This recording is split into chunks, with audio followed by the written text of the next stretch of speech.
Okay, so today we're going to be bringing you how to do a manual on a mountain bike. So this mountain bike right here is a dirt jumper. This is going to be your most likely suspect for a mountain bike that you're going to want a manual.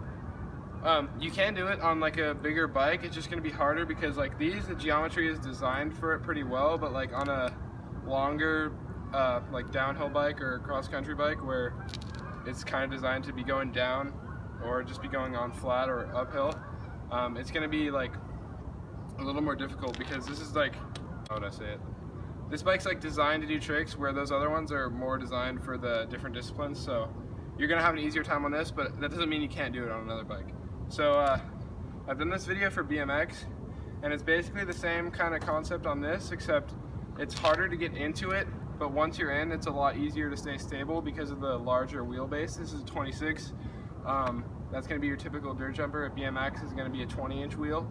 So yeah, that makes it a little easier once you kind of get the hang of it. So the first thing you're going to want to do is get comfortable with your bike, like going backwards. So you're going to want to like practice going and then just jumping off the back in case of emergency, because you don't want to be falling on your head. You want to be prepared. So you could go to like a grass field or something to practice first, but basically if you've never done this before, get your butt really far back and then pull.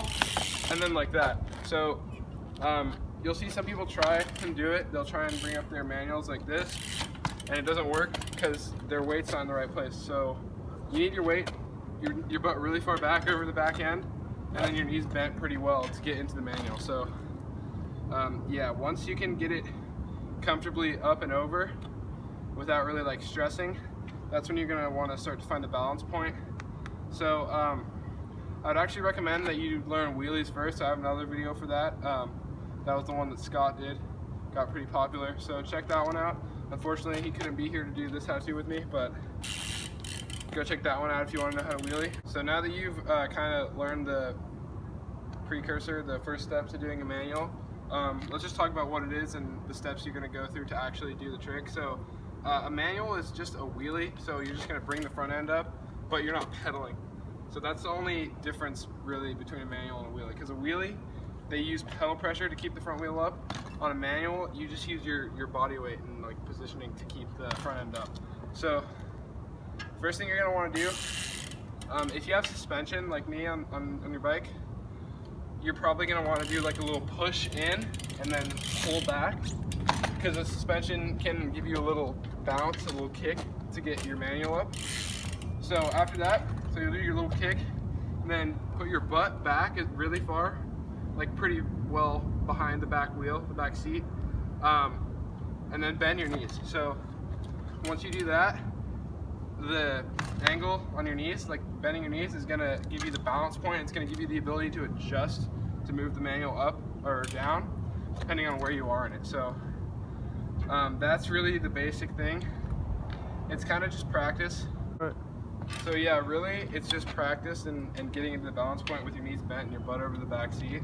But some tips I'll give you are, if you feel your front end dipping, like going down, don't try and pull it up with your arms. Push your legs back and get your butt further out, because that's gonna, if you pull it up with your arms, you can save it for like a few feet, maybe like 3 or 4 more feet. But if you put your butt back and get back into your core position, you can keep going like pretty much forever. So that'd be my advice, to bring it back in. And then the opposite, if you feel like you're going too far back, don't necessarily like do that.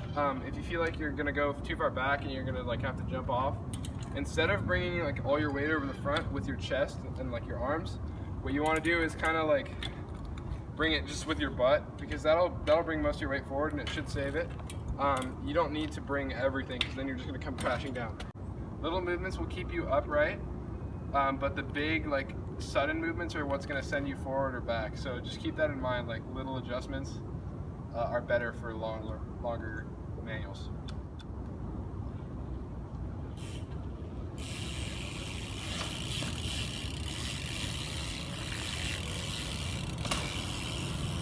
If you're going to hop onto something in manual, like I just did on that curb, what you're going to want to do is hop like you normally would, but just hop a little bit higher. And then with that extra time that you have in that extra hop, you're going to want to set it for the manual by just getting your weight back, because normally when you hop you're going to be pushing like up and forward and have your weight kind of over, but for this, obviously since you're going to do a manual, you need to give yourself that little extra tidbit of time, and then in that time just set up for the manual by just cranking your arms forward and getting your butt back, and then you should be good. It's the same thing as it is on the ground. One thing that I forgot to add is that if you feel like you're falling to either side on the left or the right, you can kind of use your arms and turn the bars to pull yourself and straighten out your manual. So basically, yeah, just turn your bars and pull your weight to either side that you need to recover from. So that's how you'd correct that. So yeah, it's pretty straightforward once you can kind of get into it and start bending your knees and feeling it out. Let me know if you need help in the comments, but that's going to wrap it up for this video, so thanks for watching. Check out Jimmy's channel because he helped me film, and then freaking smash that subscribe button if you're new. So